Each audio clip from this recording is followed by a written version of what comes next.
வணக்கம், நான் உங்கள் யஷ்வந்த் குமார். போன வாரம் நம்ம சேனலில் ஷவர்மா வீடியோ அப்லோட் பண்ணியிருந்தோம். அதுக்கு நல்ல ஒரு வரவேற்பு இருந்துச்சு. வரவேற்பு மட்டும் இல்லாமல் நிறைய பேர் சிக்கன் ஷவர்மாக்கு நல்ல ஒரு வெஜிடேரியன் ஆல்டர்னேட்டிவ் கேட்டிருந்தீங்க. நானும் பெரும்பாலும் பன்னீர் யூஸ் பண்ணி செய்யலான்னு சொல்லியிருந்தேன். ஆனால் இன்றைக்கி நம்ம செய்ய போகிற எந்த ரெசிபியும் சிக்கன் ஷவர்மாக்கு நல்ல ஒரு வெஜிடேரியன் ஆல்டர்னேட்டாக இருக்கும். இந்த ப்ரிப்பரேஷனில் நம்ம ஃபலாஃபல் ஸ்டஃப் பண்ணி செய்ய போகிறோம். ஃபலாஃபல் மிடில் ஈஸ்ட்டில் ரொம்ப ஒரு ஃபேமஸான ஸ்நாக். இந்த ஃபலாஃபல் செய்கிறது ரொம்பவே ஈஸி. இப்போ இதுக்கு தேவையான இன்க்ரீடியன்ஸ் அண்ட் இது எப்படி செய்கிறது அப்படின்றத பார்க்கலாம். ஃபலாஃபல் ரோல் செய்கிறதுக்காக ஒரு பவுலில் 150 கிராம் அளவு மூக்கடலையை 8 hours சோக் பண்ணி வச்சுருக்கேன். இதை இந்த பவுலில் சேர்த்துக்கலாம். கூடவே ஒரு வெங்காயத்தை நறுக்கி சேர்த்துக்கிறேன். நறுக்கிய பச்சை மிளகாய் 2 சேர்த்துக்கிறேன்.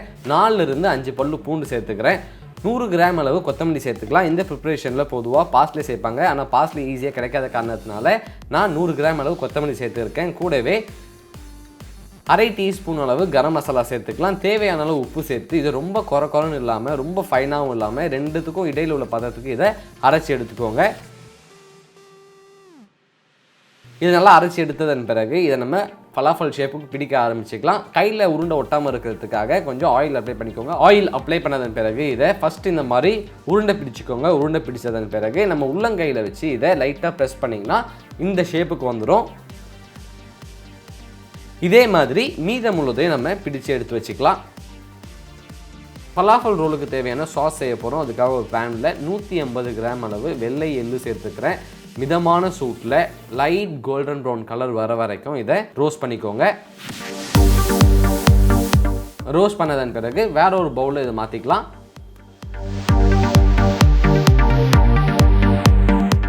இதோடைய சூடு முழுமையாக குறைந்ததன் பிறகு தேவையான அளவு உப்பு, 4 to 5 பல்லு பூண்டு, 2 டேபிள் ஸ்பூன் அளவு எலுமிச்சை சாறு, 100 ml அளவு எண்ணெய் சேர்த்து இதை நல்லா ஃபைனாக அரைச்சி எடுத்துக்கிறேன்.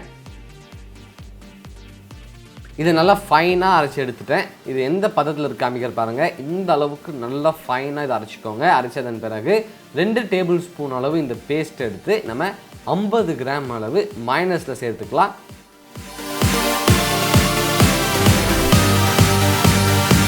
இதை ஒன்றோடு ஒன்று நல்லா கம்பைன் ஆகிற அளவுக்கு நல்லா மிக்ஸ் பண்ணிக்கோங்க. இந்த சாஸ் ரொம்ப திக்காகவும் இருக்கக்கூடாது, அதே நேரத்தில் ரொம்ப தண்ணியாகவும் இருக்கக்கூடாது.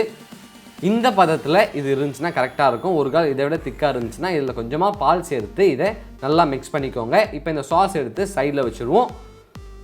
நம்ம பிடித்து வச்சுருந்த ஃபலாஃபலை ஃப்ரை பண்ண போகிறோம். அதுக்காக ஒரு பாத்திரத்தில் பொரிக்க தேவையான அளவு எண்ணெய் ஊற்றி மிதமான சூட்டில் வச்சுருக்கேன். இதில் 1 by 1 நம்ம ஃபலாஃபல் எடுத்து போட்டுக்கலாம். இந்த ஃபலாஃபல் நல்லா ப்ரௌன் கலரில் க்ரன்ச்சியாக வர வரைக்கும் இதை ஃப்ரை பண்ணிக்கோங்க.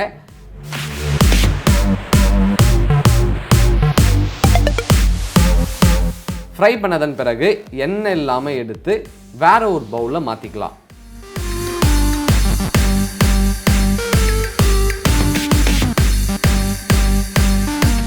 நல்லா க்ரன்ச்சியான டேஸ்டியான ஃபலாஃபல் ரெடி ஆகிடுச்சு. இப்போ இதை எடுத்து சைடில் வச்சுருவோம். ஃபலாஃபல் ரோலுக்கு தேவையான ப்ரெட்டை நான் ஒரு சாப்பிங் போர்டில் வச்சுக்கிறேன். இந்த ப்ரெட் வீட்லேயே ரொம்ப ஈஸியாக எப்படி செய்கிறது அப்படின்றத நான் ஷவர்மா வீடியோவில் போட்டிருக்கேன். வேணா ஒரு வாட்டி பாருங்கள். இது மேலே 10 கிராம் அளவு சிறிதாக நறுக்கிய முட்டைகோஸ், நீல வாக்கில் நறுக்கிய கேரட் மற்றும் குடை மிளகாய் வச்சுக்கிறேன். நம்ம ஃப்ரை பண்ணி வச்சுருந்த ஃபலாஃபலையும் இது மேலே ப்ளேஸ் பண்ணிக்கலாம். அடுத்து நம்ம ரெடி பண்ணி வச்சுருந்த இந்த சாஸையும் இது மேலே கொஞ்சம் ஊற்றிக்கலாம்.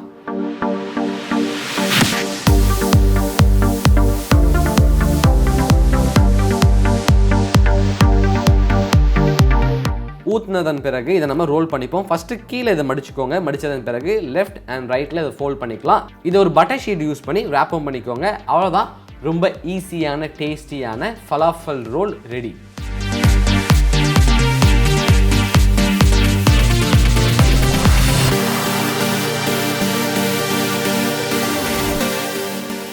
ஒரு சூப்பரான ஃபலாஃபல் ரோல் ரெடி ஆகிடுச்சு. இந்த ஃபலாஃபலை எண்ணெயில் போட்டு நல்லா சூடாக பொரிச்சு எடுத்து உடனடியாக இதை ப்ரெட்டில் வச்சு ரேப் பண்ணி சர்வ் பண்ணிங்கன்னா சாப்பிடும்போது நல்லா க்ரன்ச்சியாக சூப்பராக இருக்கும். இதை நீங்கள் வீட்டில் ட்ரை பண்ணி பாருங்கள். ட்ரை பண்ணி பார்த்துட்டு உங்களுடைய ஃபீட்பேக்கை கீழே கமெண்ட் பண்ணுங்கள். இதே மாதிரி இன்னொரு சூப்பர் ரெசிபியோட நான் சந்திக்கிறேன். And then bye from Yashwant.